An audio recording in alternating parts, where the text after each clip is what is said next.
Hello everyone, welcome back in my another video. इस video में हम बात करने वाले हैं वोकैबुलरी के बारे में, क्योंकि जब तक हमें वर्ड्स को ही बोलना नहीं आएगा तो हम अच्छी इंग्लिश कैसे सीख सकते हैं।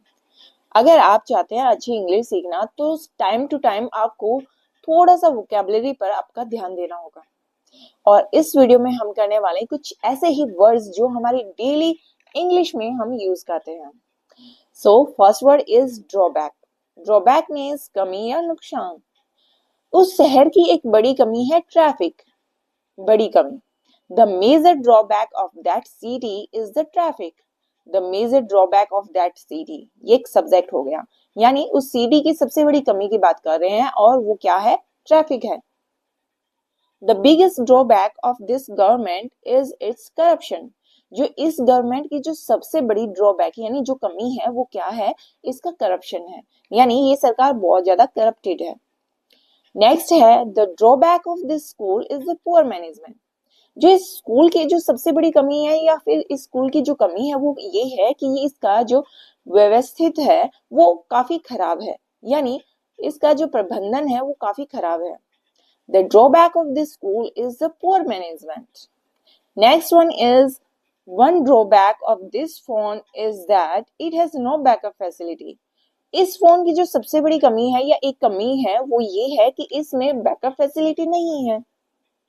Now let's come to the next word, that is estrangement. Estrangement means दूरी। कई बार हम बोलते हैं ना, छोटी छोटी बातों से दूरी पैदा हो जाती है, ये वही दूरी है। एग्जाम्पल लेते हैं, इससे थोड़ा और क्लियर समझते हैं इसे।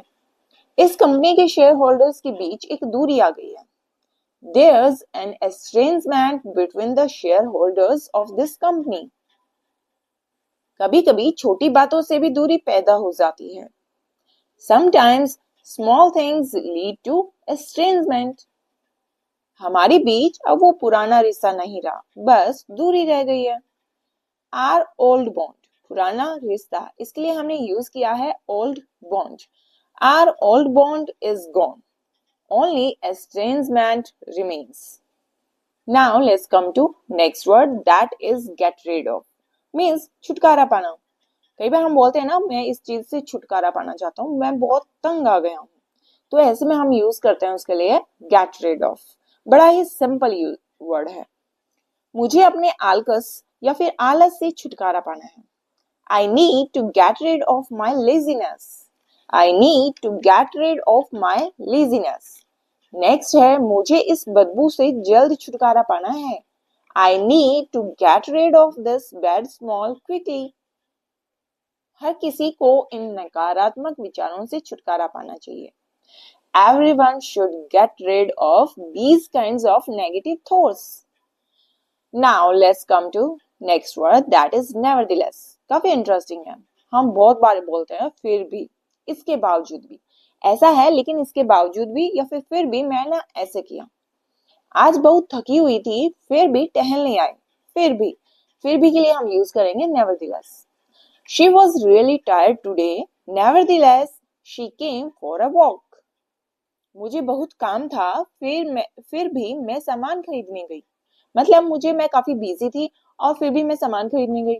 I had a lot of work. Or you can say I was busy today. Nevertheless, I went to buy things. मैं बहुत थकी हुई थी, इसके बावजूद मैं तुमसे मिलने आई। I was really tired. Nevertheless, I came to meet you. Now let's last one, that is give up. Give up means हार मान लेना। बहुत बार जिंदगी में हम किसी चीज को शुरुआत तो कर लेते हैं लेकिन जल्द ही उन चीजों पर हम हार मान लेते हैं, उन्हें गिव अप कर देते हैं। तो इसी सेंस में हम यूज करते हैं गिव अप। एग्जाम्पल से क्लियर करते हैं। मैं आखिरी दम तक हार नहीं मानूंगा। I won't give up until the end.